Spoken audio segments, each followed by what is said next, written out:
You know the trepidation that's going through the minds of those young men and women in uniform today. I mean, what do you think they're feeling right now? It's been interesting because I was at Fort Bragg with the president a week or so ago, and I saw the emotion and I saw how they reacted to him. They trust him. And I think, and look, across the board, it's a large, military organizations. There's always that fear because you're going, if something happens, I'm gonna have to leave my family. If something happens, and so we forget this all the time. Although the previous administration seemed to forget that we actually had troops in harm's way, especially Vice President. Well, she didn't know anyway, but they were already there. So we've already got people there. This is the concern. I think what's on the forefront of the president's mind is not only those that are fearful here. I mean, we've all got friends who are already over there, and one mess up from Iran sending a ballistic missile somewhere it shouldn't be and somewhere hitting is going to turn this thing into a much bigger problem immediately because the president's not going to tolerate them harming an American. So I think it's just a fear right now saying what is the plan, what is the purpose, but I do believe the military is focused on knowing that Donald Trump has their back, number one, and that the world understands that. It seems like every time we chat, you're having to dispel these false reports, right? There's so much fake news out there, essentially. And there was another one just this week from The Guardian, essentially saying that now the VA is going to discriminate against people based on political affiliations. This is just ridiculous when I read the headline here. What do you make of this, and how dangerous is this to our veterans? It's very dangerous. Look, The Guardian has now proven itself to be somewhere between maybe an elementary school term paper and a middle school newspaper. And just on what somebody said down the hall and Susie went to see somebody else. It is sickening to what they've done because this one is completely false. This, I mean, we've told them that. We've showed them that. We've done everything. They tried a different approach on this. Their own people now are doing an investigation on is this a bad story. Well, I want to tell you real quickly, it's a bad story. I can put big color crayons in a picture if you need me to, Guardian. You may not be able to understand that. But here's what's worse about it. You talked about what's dangerous. We have sitting senators who have tweeted this at me and said, why are you doing this? I knew that this was happening.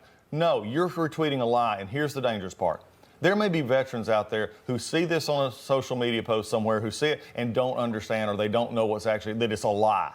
And they may not come get the treatment that they need. They may not actually go get the help if they're depressed, or maybe go get their message. Well, the VA's not going to help me anymore. I'm telling you straight up, senators, media, anybody doing this, you're lying about my veterans, you're lying about my department, you're lying about my employees. I'm going to call you out. Quit doing it. This is putting people in harm's way. Political gain. You may not like me and you may not like the president, but you better like our veterans because they're the ones defending this country and have defended our country. And Guardian, we put you on notice. You need to understand it. And for members of the Senate who are retweeting this in House, it's time for you to stop. You're hurting veterans. I mean, you and I have been involved in politics for a long time, and there are a lot of areas. I mean, you're going to say, every time we cut taxes, it's only for the rich. That's not true.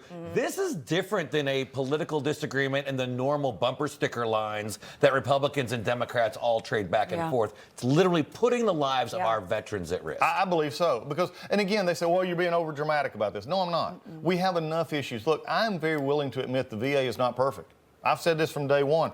But also, I got a great organization is focus itself again on the veteran, which is where we're supposed to be. The VA is supposed to be it's a service organization for veterans, not a employment agency, not a government, folly. It's something to help veterans. So what you're saying here is we have enough trouble getting our veterans to come get the health care they need, getting the mental health care they need. And when we have this disagreement, you can disagree with me about how you want to do things all day long. Go after me, but don't put our veterans in a position to where they may or may not have less trust in the organization that is there to benefit them.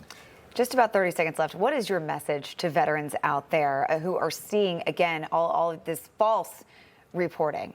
Look at what we're doing. I've always said this. You don't have to listen to me. You don't even have to watch, but trust what we're doing. Since I took in, we had 260,000 in our backlog, which was over 125 days. We're down to right at 190 and going further. That's only in 60 days. We're making best medical interest for them to be referred out to the community so they can get the health care they need. We're doing all things that we need to make sure they are helpful. Thank you for everything that you're doing. Did you have a good seat for the parade?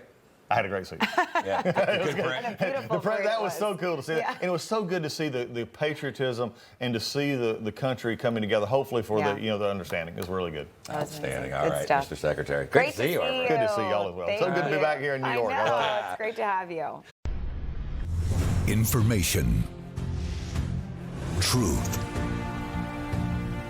is freedom. is Newsmax. It's real news for real people.